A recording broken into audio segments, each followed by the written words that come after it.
পূর্বপুরুষ যে চাষ করে এসছে সেই চাষিদের অবস্থা এখনো ভালো নয়।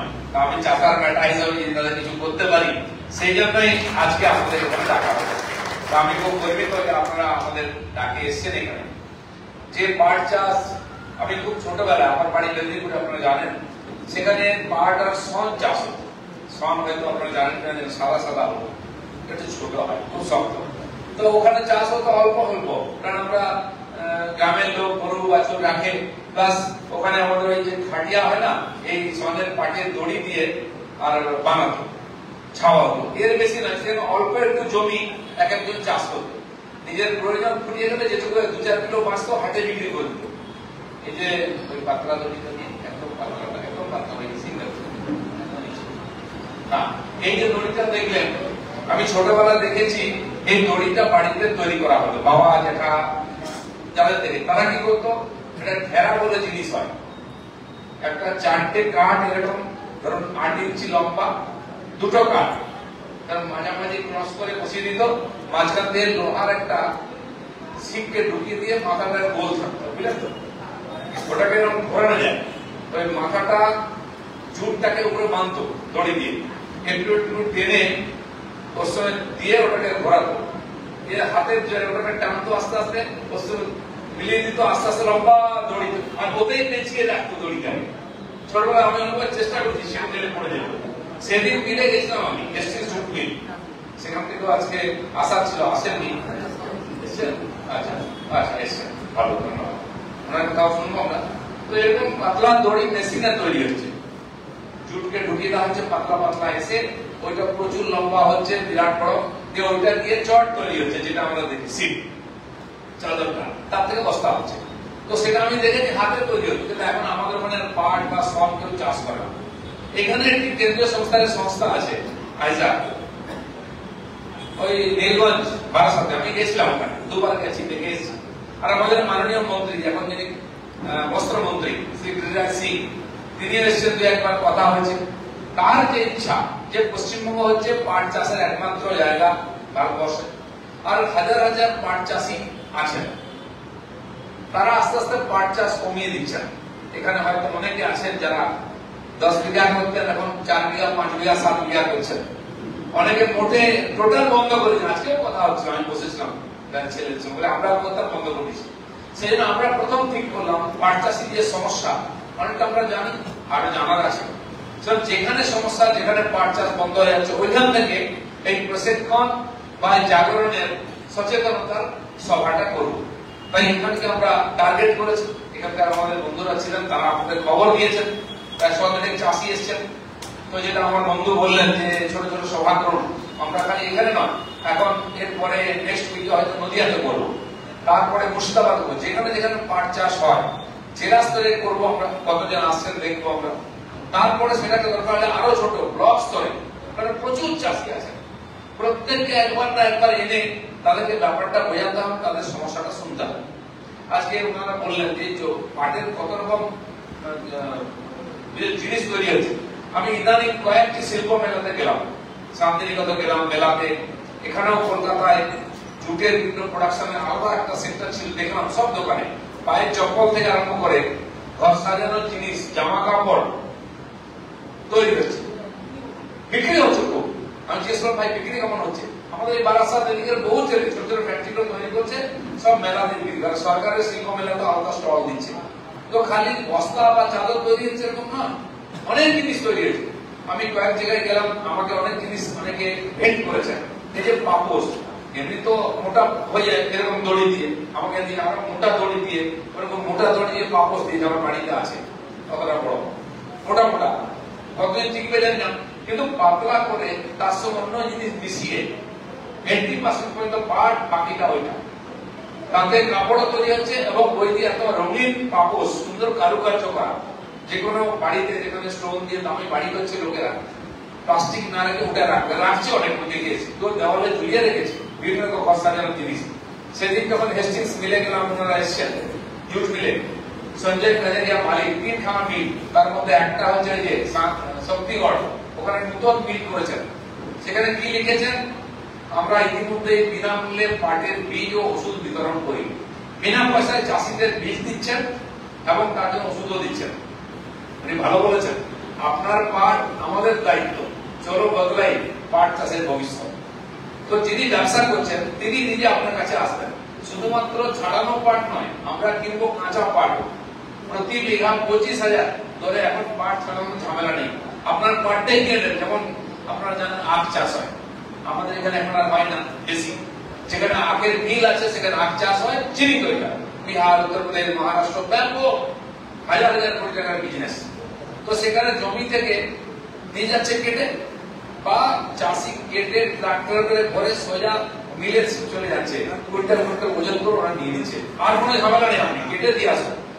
ঠিক পাট যদি তাই হয়, পাটকে আপনি কাটলেন আর ভরে দিলেন গাড়িতে, নিয়ে কাঁচা গাছকে বিক্রি করে দিলেন, ওজন করলেন, ভাই এত করে কুইন্টাল, আপনার ঝামেলা শেষ।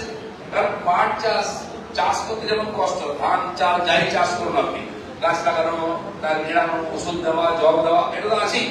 তারপরে যেটা কষ্ট, পাট কেটে নিয়ে এসে ভেজানো, পচানো 1 মাস ধরে, তারপর পচা জলে, আমি ছোটবেলা আমাদের মধ্যে কি দুর্গন্ধ হতো, সেখানে দাঁড়িয়ে চাষি সারা দিন সে পাট মেটাচ্ছে, ধুচ্ছে, আবার শুকাচ্ছে বৃষ্টির মধ্যে, তারপরে রাখার জায়গা নেই, যা দাম বলছে বিক্রি করতে বাধ্য হচ্ছে।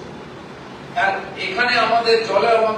আমি 1 বছর তো দেখলাম আগস্ট মাসে পাট কাটা হচ্ছে না, দাঁড়িয়ে আছে, কারণ জল নেই।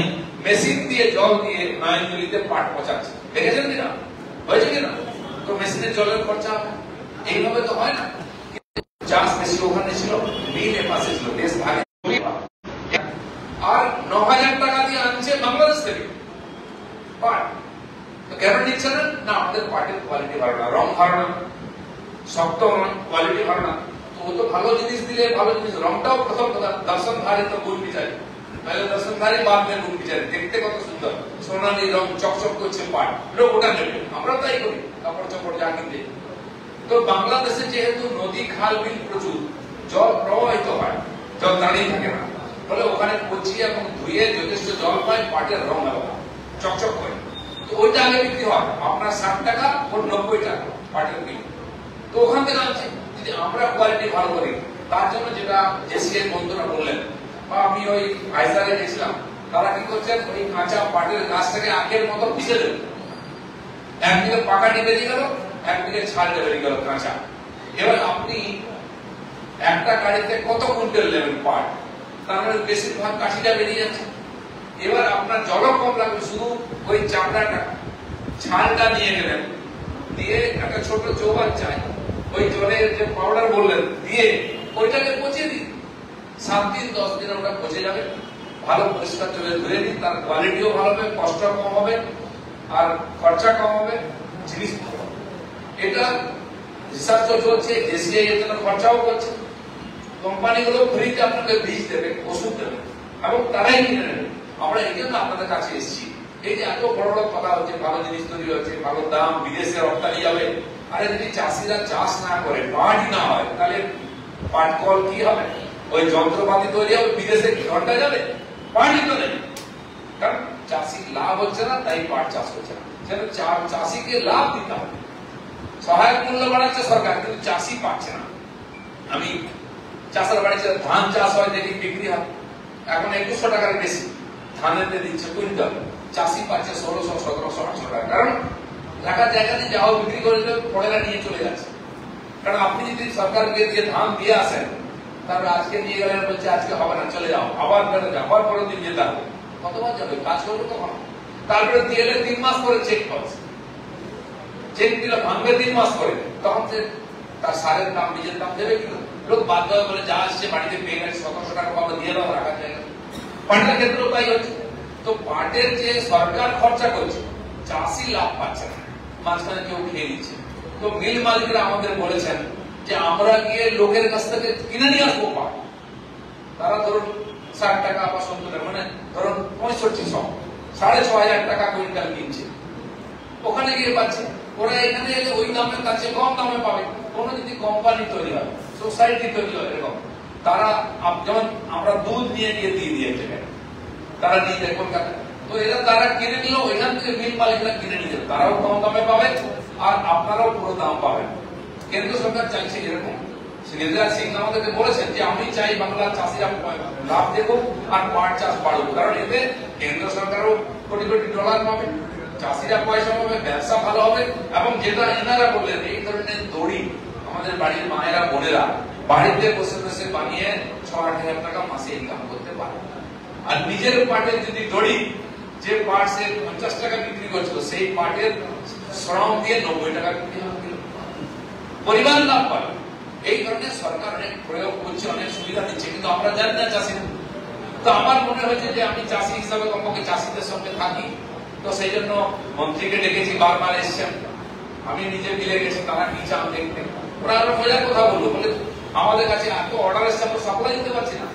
কোনো সমস্যা নেই, বলে আমরা কিন্তু লেবার পাচ্ছি না, একজন লেবারকে কমসে কম 500 টাকা দেয় ওরা রোজ, তার মানে 12-14 হাজার টাকা মাসে পেয়ে যাবে সাধারণ লেবার মেশিন চালিয়ে। বলে তাও লোক পাচ্ছে না, কাজ করতে চায় না, বিভিন্ন সমস্যা আছে, কষ্ট পরিশ্রম ওকে খাটবে, তো কাজ নেই, ঘুরে বেড়াচ্ছে, কিন্তু 12-15 হাজার টাকা পাবে, তো কাজ করবে না, গ্রামে তো অনেক। এই সব মিলিয়ে যাতে পাট চাষ বাড়ে, পাট চাষিরা লাভের মুখ দেখে, সেই জন্য আমরা এই প্রয়াস করেছি। আমি রাজনীতি করি, আপনার ভাবেন যে রাজনীতিক সভা করছে, কোনো রাজনীতির ব্যাপার নেই। মিল মালিকরা পাট কিনবে, আপনারা চাষ করবেন, বিক্রি করবেন, সরকারি সুবিধা আপনারা পাবেন, তাহলে হাজার হাজার লোক, কারণ পশ্চিমবাংলায় দুটো জিনিস আমরা সাবসিডি করি, এক ধান এক পাট, এই দুটো বড় অর্থকরী ফসল এবং বেশিরভাগ এলাকায় চাষ হয়। হুগলি, বাঁকুড়া, মেদিনীপুরে আলু চাষ হয়, সেখানেও সমস্যা আছে আলু। আপনি যদি জানেন বিধাননগর, শিলিগুড়ির ওখানে আনারস চাষ হয় প্রচুর, মালদা, মুর্শিদাবাদ, নদিয়াতে আম চাষ হয় প্রচুর, কিন্তু দেখুন আম 5 টাকা কিলো বিক্রি হচ্ছে, 7 টাকা, 10 টাকা, 20 টাকা বিক্রি হচ্ছে। আর আপনি কিনতে যান 60 টাকা কিনতে হবে, 50 টাকা কিনতে হবে। কেন? আমাদের এখানে হিংসা করে, আম এত সুন্দর টেস্টি, আমি তো দুনিয়া সব আম খেয়েছি, খাই, লোকে দেয়, এর কোনো জুড়ি নেই, এত মিষ্টি হয় না, কিন্তু দুদিনের বেশি থাকবে না, পচে যাবে, পেকে গেল। ঠিক তাই আমাদের তো তাই আছে। আলফানসো আম 200 টাকা কিলো প্যাকিং হয়ে বিদেশ যাচ্ছে, আমি খেয়েছি, খুব ভালো। এখন তো মিয়াজাকি মিয়াজাকি বলছে, লাল লাল দেখতে সুন্দর আম, আমাকে একজন দিলেন, বাগান থেকে দুটো খেলাম, ভালো আম। কিন্তু এমন কিছু নাই যে লাখ টাকা কিলো, 5 লাখ টাকা কিলো আম হতে পারে, সোনা হয়তো দাম নয় না, নামের ব্যাপার, ব্র্যান্ডিং। তো ওরা করে নিয়েছে। হ্যাঁ, ওই চৌসা বা আলফানসো নষ্ট হয় না, 7 দিন বাড়িতে রেখে দিন, শুকিয়ে যাবে, আস্তে আস্তে পচবে না। তো সেজন্য আমাদের আমের মধ্যে পরিবর্তন করা, আনারসের মধ্যে পরিবর্তন করা, যাতে চাষিরা পয়সা পায়, সব করার পরে পয়সা নেবে। তো পাট হচ্ছে এমন